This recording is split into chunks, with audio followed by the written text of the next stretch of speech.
Well, folks, the Madison Cawthorn story just continues to get weirder by the day. As we all know, last week, Kevin McCarthy, House Minority Leader, had to sit Cawthorn down, give him a stern talking to about the claims that he made, and he said, McCarthy did, that Cawthorn admitted that he exaggerated some of the claims, that some of them may not have been exactly true. And then what's really weird is that after this came out, that, okay, Madison Cawthorn was making some of it up, some of it, and that's the key word. You then started to see these little Maga allies start popping up and saying, oh, no. Cawthorn's telling the truth. I know. One of those people, of course, happens to be Roger Stone. Roger Stone came out late last week saying, I believe Madison Cawthorn. And hey, Stone's a guy that's been around D.C. for decades and decades and decades. So if there were, crazy, wild, drug-fueled sex parties happening with Republicans, Roger Stone would know about it. Trust me, Roger Stone would know.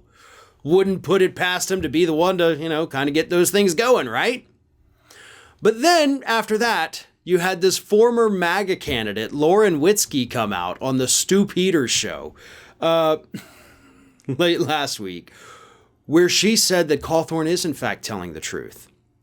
And then she went full Q in trying to defend what Cawthorn said. Here's what she says.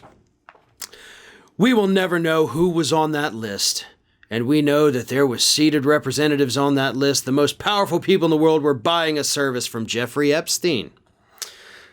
And not only that, now House Minority Leader Kevin McCarthy's getting involved. He heard about it. It sparked some outrage. It's upset some people in the GOP that Madison Cawthorn would have the audacity to expose them for the orgy-attending, drug-sniffing, children-raping people that they are.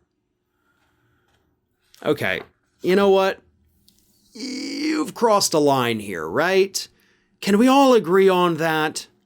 Madison Cawthorn didn't come out and say that anybody was having sex with children. He said he had been invited to some sex parties and that, hey, he'd seen them doing cocaine in front of him.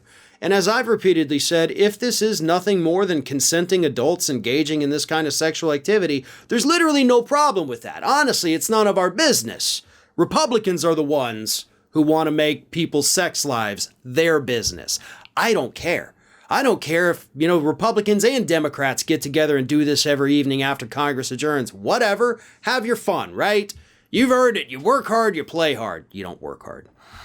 But, and also just to point out on Witzke, this is from Raw Story, pointed out, she has also claimed that the earth is flat, endorsed the idea of Trump becoming an absolute monarch, and praised Vladimir Putin as a symbol of Christian piety. So, yeah. Take whatever she says with a grain of salt here. I don't believe a word she says, by the way.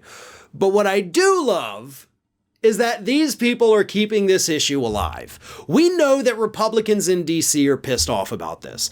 Some very high-profile Republicans have already come out. Tom Tillis, who is also from North Carolina, like Cawthorn, now endorsed Cawthorn's primary opponent. You've got other Republicans like Dan Crenshaw going out there saying, tell us who you're hanging out with that's doing this, right? Name the names. We need to know who these people are so we can expose them if you're telling the truth. Republicans are divided. They're eating each other alive right now over something that this little idiot kid said on a podcast a week and a half ago. I knew the Republicans were in bad shape internally. We all knew that, right? They're fighting over the MAGA stuff. What makes a real Republican? Do we keep the crazies? Do we boot the crazies? Do we let the crazies take over? But now suddenly they're tearing themselves apart because of something this little moron said on a podcast. Never in a million years did I think that this would be the nail in the GOP's coffin, but hey, you work with what you got. And I'm grateful for Cawthorn making these claims, true or not, because the Republicans are tearing themselves apart over these accusations. Hey everyone, this is Aspen. And did you know that for the low cost of $0 per day, you can subscribe to the Fair and Balanced YouTube channel. We also encourage you to like, comment, and share. But again, click that subscribe button and help Aspen not be so grumpy.